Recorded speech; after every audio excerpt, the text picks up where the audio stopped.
Hello, my name is Tim David, and this is Powerhouse Women, Episode 3.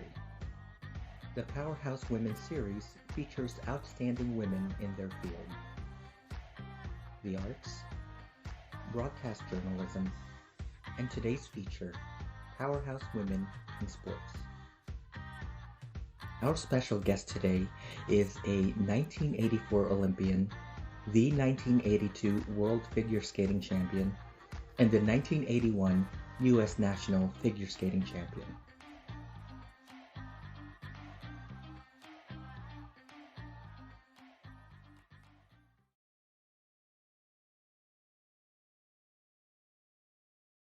Elaine Zayak, the third member of our team, is certainly a familiar figure. We've seen her grow up over the years, progressing through many changes. Let's go back to 1979, when as a mere 13-year-old, she won the National Junior Ladies title and showed the promise of being a champion. We're watching for the first time a new face in the skating world. 13-year-old Elaine Zayak from Paramus, New Jersey, representing the Skating Club of New York. As everybody knows now in the world of skating, you're now the national junior champion. Was it exciting? Yes, very. What did it feel like? I don't know. I didn't expect it. And what's it going to do now when you go into the senior ladies next year? Well, I'm going to try hard.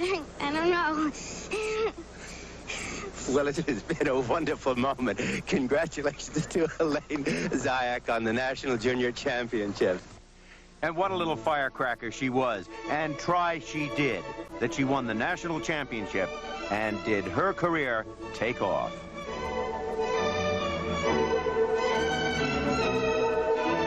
And then, remember in 1982, when she stunned the world by skating from 7th to 1st place to win the World Championship title. She was spinning dizzily, but it's happened. Elaine Zayak's impossible dream has come true. From Paramus, New Jersey, a new world figure skating queen from the United States. What a list of ladies that she joined.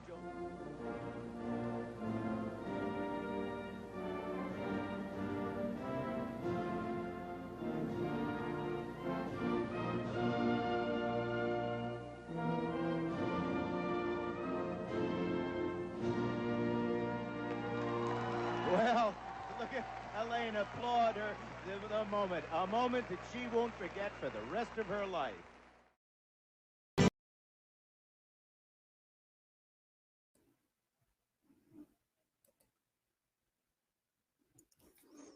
Hello, everyone, and welcome. Good afternoon. I am so happy to present to you our special guest today, Olympian, world, and national champion, Elaine Zayak. Hi. Hello, Elaine. How's it going? Good. Thank you so much for joining us today. And this is such a treat for many of us that really love skating and enjoy watching you. How are you doing these days? I'm good. I'm hanging in there. Mm-hmm, mm-hmm. Let's see. I would like to show some photos, uh, special by you that you have shared with us. I remember your son as the long-haired blonde boy. I know it's been quite a while now. I know. And He is it- always had long hair. And then in 7th grade, got cut off. How's everyone doing nowadays?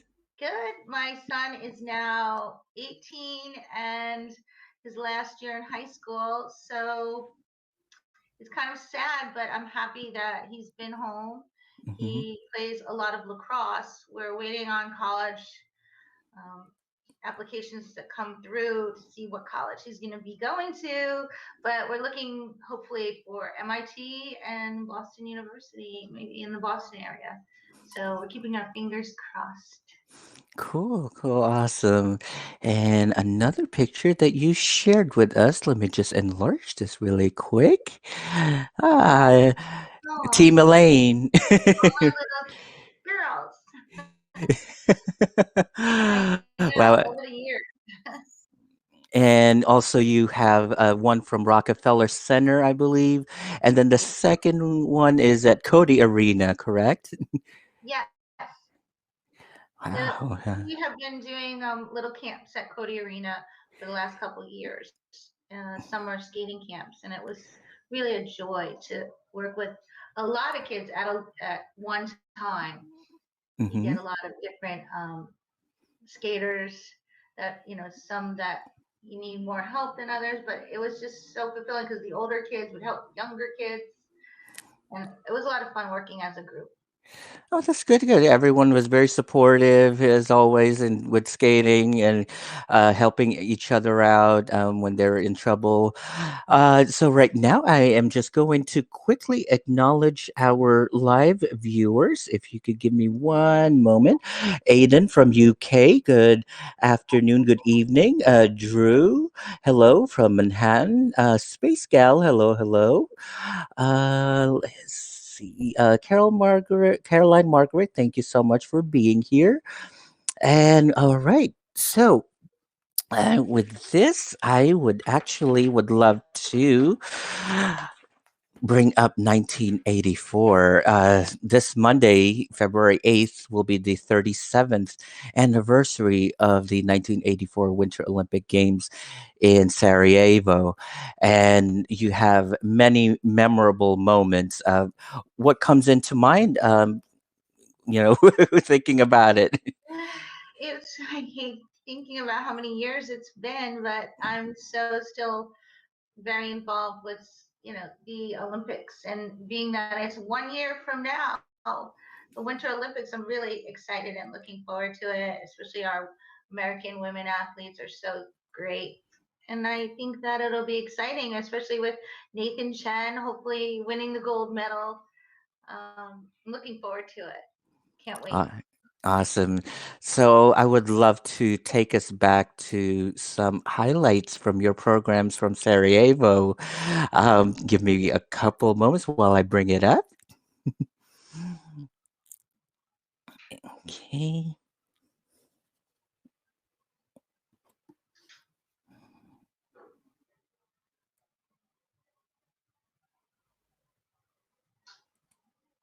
Three fingers, her short program now. And how that knife must be turning in her stomach at this moment. Her first move, the double jump combination. A triple toe loop into a double loop. Do you still remember every feeling? I'm sure. Yeah, this combination was probably the most stressful of the whole program, but I had been training so hard over and over every day. I felt that as soon as I got to the Olympics, that I was ready. And so when you stand out there and you're wondering, am I going to do it or not, you can safely say yeah, because so many times I had done it before and perfected it that I went down the ice and just said, I'm doing it. And I'm not missing. Yes, very much. Wow. The power of positivity is support. The death drop. But she can feel good about herself. She did a really nice, clean, short program. I found some of those moves really, Absolutely. Give me one moment while with our live audience, Caroline Margaret, thank you for your comments. Yes, actually, Aiden, Elaine will show us her medal a little bit later on the second half of the broadcast. Space Gal, I grew up in Rochelle Park, skated at the ice rink in Paramus. Ah. That's a long time ago. She's in Florida now. And then we will ask Elaine a little bit later if she watched the ICE TV show of Torval and Dean. Well, let me ask now. Have you watched it, Elaine? Wow. Yeah. They were the best Yeah. ice dancers ever, I think. I mean, Merrill Davis, Charlie White were very good also, but I do love Torval and Dean. Cool. Did you see the picture of them in roller skates recreating their bolero pose? No. I have to find find that? I'll send it to you. It was quite like, oh my God, are they really going to do it? I think it's just the pose itself, because to do everything, even to the ending, I don't think they could on roller skates. Oh my goodness, that would hurt. It is harder, I have to say. Skating, I did roller skate on the Great Wall of China, and it was not easy. It was very bumpy, a lot of stones, but it's not easy roller skating. It's a lot harder, I think, than ice skating. Well, yeah, of course, the wall itself is extremely bumpy. It was thousands and thousands of year old, I think. Oh my goodness. So when you look at your performance today, what are you like feeling now as you like see the atmosphere again on television? Oh, I think that I'm happy to see so many girls are doing a lot of jumping because I was criticized so much for it when I was competing, and a lot of people said, no, we don't want to have that many jumps in people's programs. And now there's so many people doing so many jumps in their programs. So I feel good about that. But I'm like worried about the girls trying these quads now. It's very hard to do, and I just feel the girls are damaging their bodies over and over every day because I can't tell you how many falls it took to do even a triple axel or a triple toe loop. So it breaks my heart to see them have to try to live up to what the men are doing. But we'll see where it goes. It's exciting. I mean, it's really crazy to see. When I see a girl do a quad, it's just amazing. You've seen the clips of just quad lutzes and flips just being I done so know. easily. Looks so easy, right? Oh my goodness. It's not. So, But if you look at like your days, the golden days, especially along the 90s, and then you look at today's skating that just went on with the Japanese nationals, Russian nationals, and U.S. nationals. What is your take in terms of, do you see a lot more artistry, do you think, that have been lost, or connection to the audience, I think or it's is a it? good. I think it's really good right now because the girls don't have school figures anymore, so they have a lot of time to practice on their choreography. And if there's not working on their jumps, they're working on their choreography, which I think is really good that they're able to have 1 or 2 hours of just footwork and choreography, and then maybe 1 or 2 hours of jumping. So I think that I'm not missing the artistry. I think these girls really are becoming stronger because they're doing such harder things. So you're seeing a lot more balance to their skating and they're spinning faster. And I think also it has to do with their boots and their blades are becoming more evasive because of the fact that now the men are having to land these quads on such a heavy platform. So they have to be different and stronger than it was when I was competing, I guess. It's lighter boots now too, because I remember at one point everything was so heavy. Uh-huh. My skates are so heavy, but now the boots are so light. It's so incredible. The transformation from even like the last 10 years are just so much has changed in the boots and blades too. Yes, yes.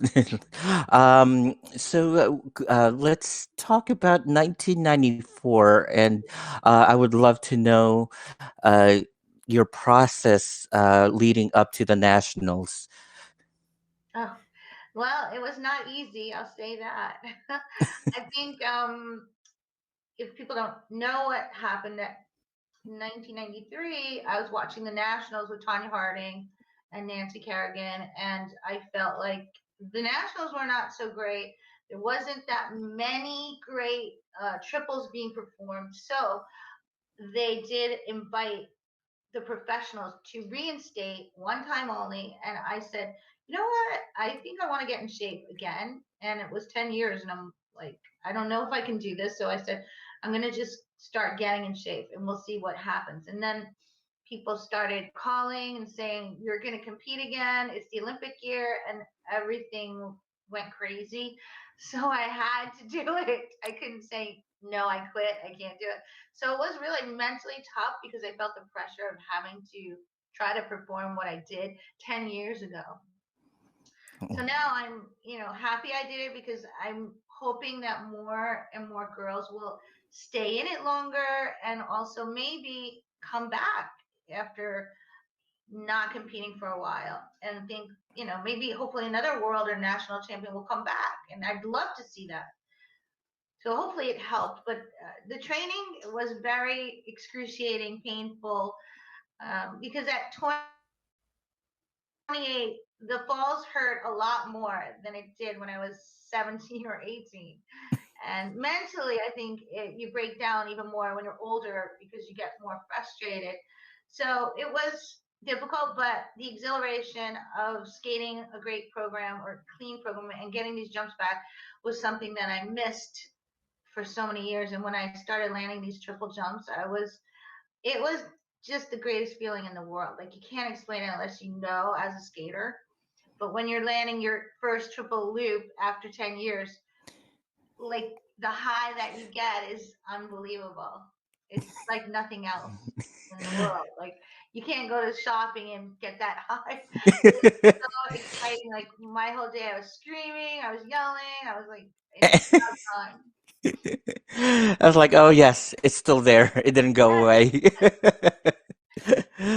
Oh, and so just after you have finished your short and your long, I'm sure you were still riding the high of everything.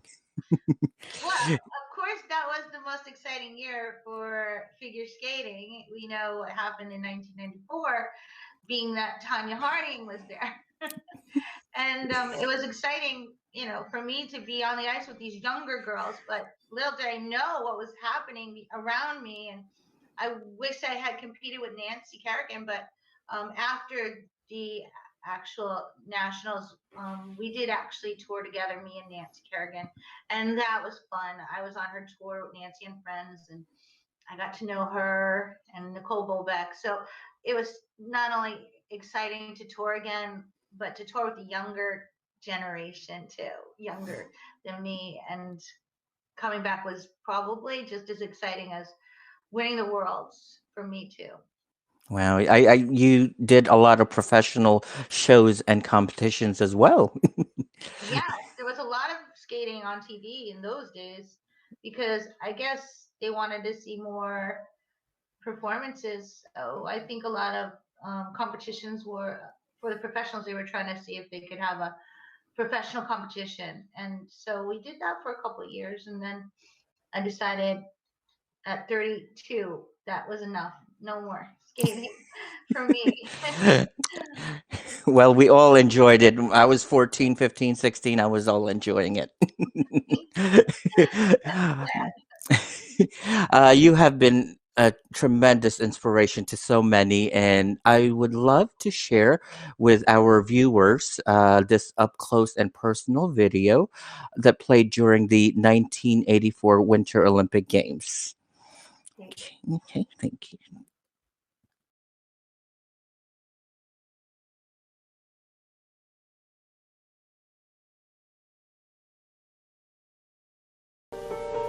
When she was 15 years old, it seemed that the whole world was playing her song. She was little Elaine, the pride of Paramus, New Jersey, the triple jump kid with the little girl voice, champion of her country, then champion of the world. The horizon seemed unbounded, and it all came with such suddenness and apparent ease.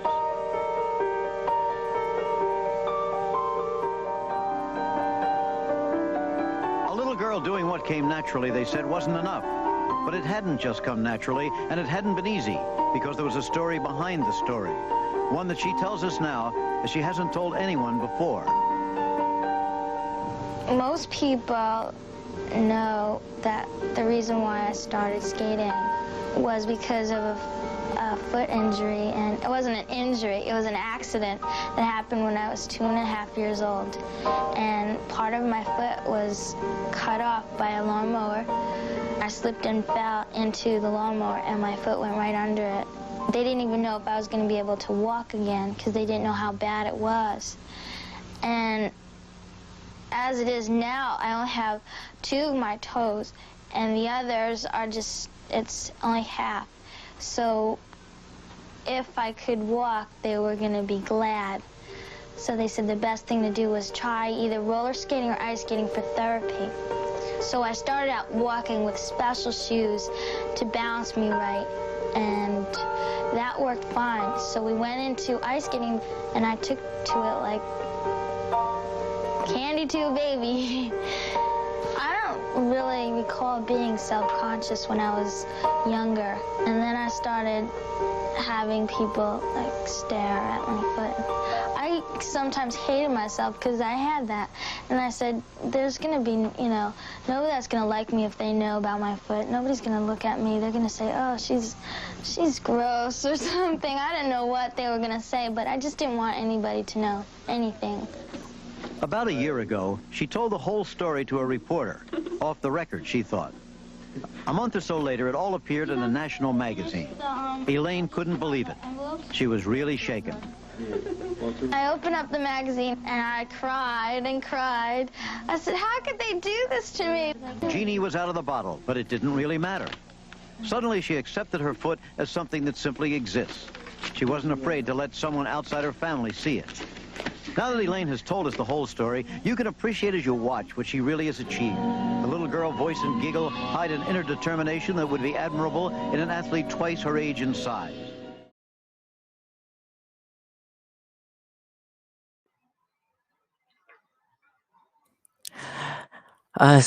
Just absolutely remarkable courage and determination you went through. Could you share us your thoughts after 37 years watching this clip?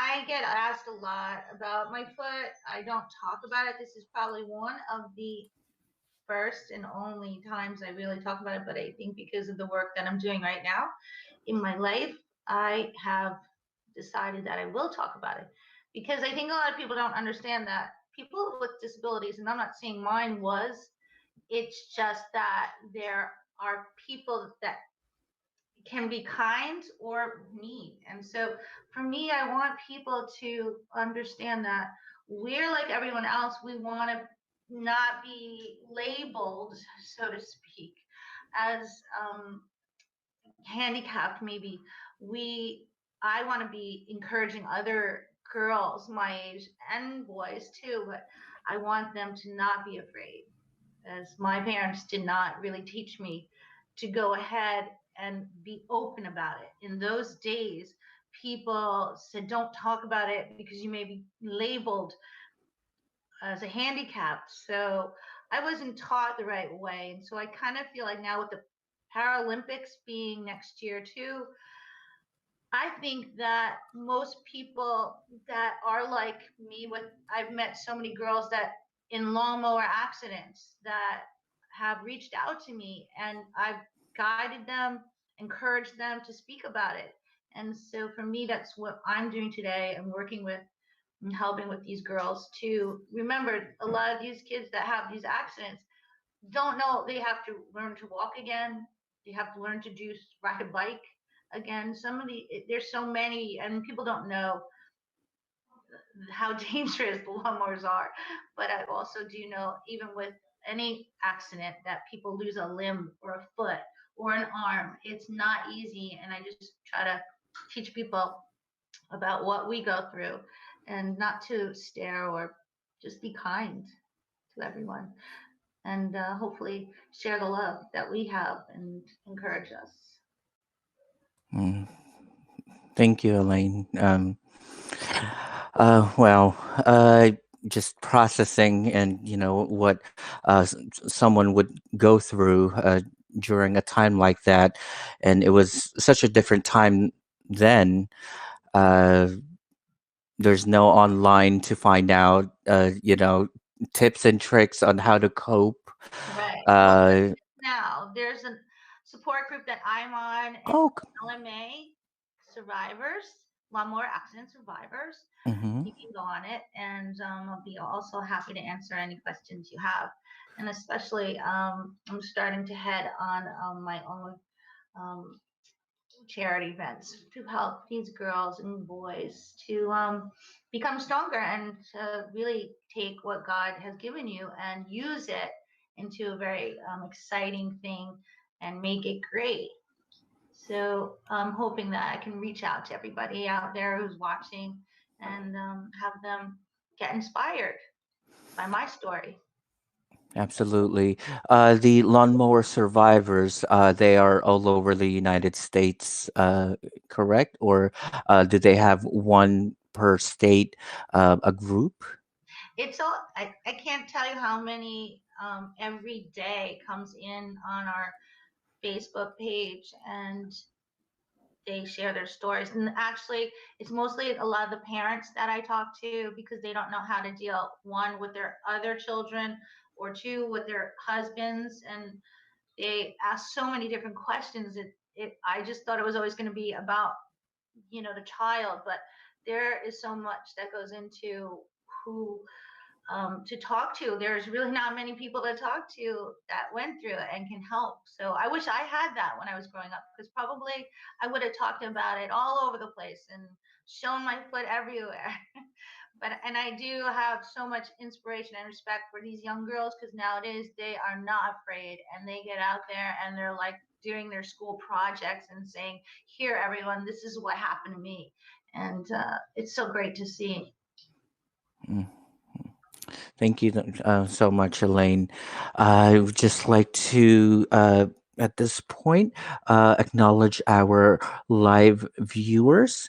Thank you, Michelle, for that comment. I'm just going to be on the screen here. Thank you so much for sharing and how you turned a tragedy into a triumph. Thank you for that. If anyone have any questions for Elaine, this would be a good time.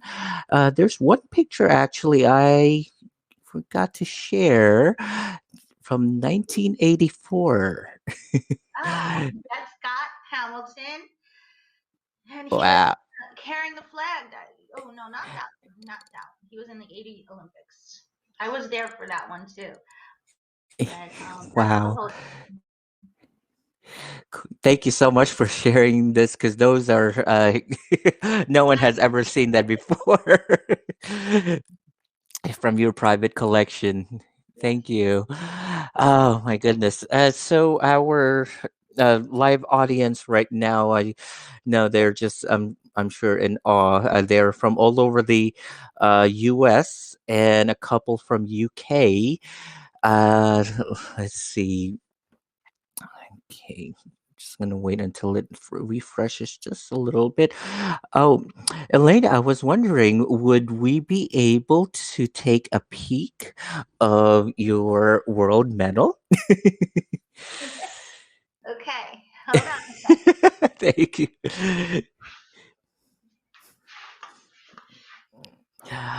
Oh wow, so cool. I need to. I don't know how. I don't know. There's a glare. Oh, that's perfect. Wow. It says Thank you. world champion. Oh wow, that's so cool. Okay, we have one question that I'm going to present on screen. Elaine, where did you start your skating career? Hackensack or Paramus? Paramus, and actually, it was in a little rink called Fritz Diedel's Ice Rink in Westwood, New Jersey, and it still is in existence, even though both the owners are now gone. They still have this tiny little rink, and that's where I started. And they actually said to me when I walked in there that there's no way that I could skate on half a foot. They said that's ridiculous. She's gonna have to either wear double runners or you're going to have to put something in there. But we did. We put a sock in it, and I went out there like it was not a big deal. I learn, and I think the blessing from happening at 3 years old was because I was still learning how to walk. So I think that helped when I got on the ice at 3. It helped me strengthen my legs, and I was able to use that. And every day I would go to the rink because my parents said, you have to go to the rink because we were afraid that you weren't going to be able to walk. Nobody knew. And even to this day, I still have something I put in my shoe because of the fact that I have trouble with my left foot, with my balance as I get older. So I have to make sure I keep up my balancing because I'm not skating. So it's difficult, but you work through it and you learn to live with it and do things like I'm doing now. And it makes me happy to see and hear other girls get inspired by it. With or without an accident, I'm really happy to help. Thank you, Elaine. I really appreciate it. Oh, I know we got 2 minutes a little over. I'm so sorry. But I thank you so much for your time and sharing with us your journey, your thoughts, and these beautiful photos and reminiscing with us from because we only see the side of television, and it's a rare opportunity for us to see you and interact. Well, my And pleasure. Thank you for having me and letting me share my stories of what I'm doing now. I'm very happy to help. absolutely, and I'm here for you if you need anything. And anyone, by the way, I think I mentioned this before. Elaine, I met her at 2009, and she helped me with my figure skating benefit for AIDS Resource Foundation for Children, which was held 2010 and 2011, and I am forever grateful, and thank you so much for that. Anytime. Thank you, Tim. You're so good. Thank you. All right, and Bye. everyone, Hi, everyone. Thank you. thank you so much, and have a great day and weekend. And yes, snow is tomorrow. More snow to come. Yes.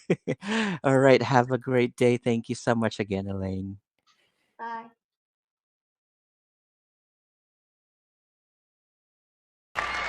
Quite an accomplishment for this young woman. Representing the skating She's getting an ovation already. Oh, that's got to make her feel very warm.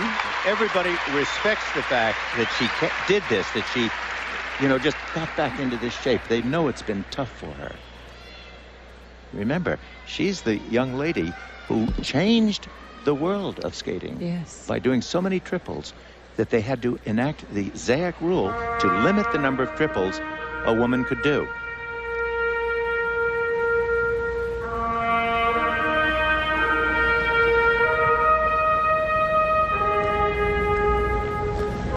This opening move right here.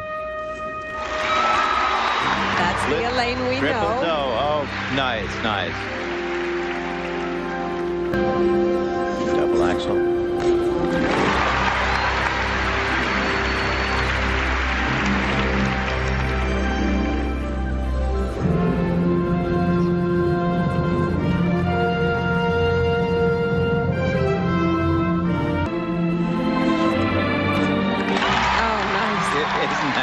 Isn't that sensational?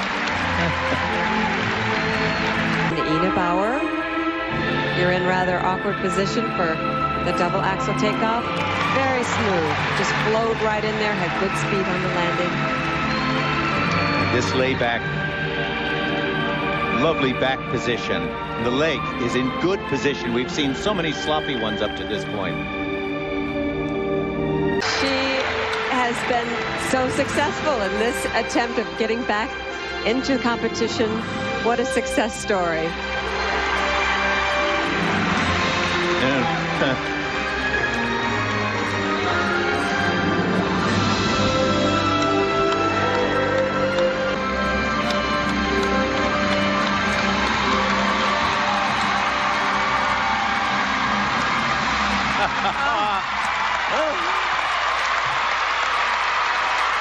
for her.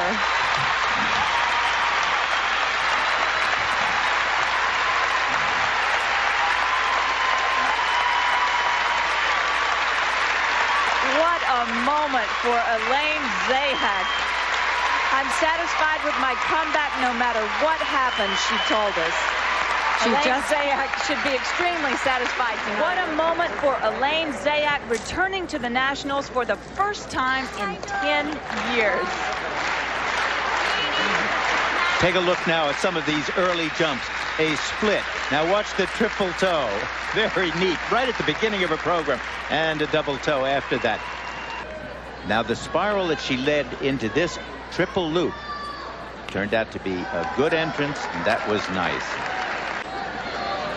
And this was her reaction at the end of that performance. For technical merit.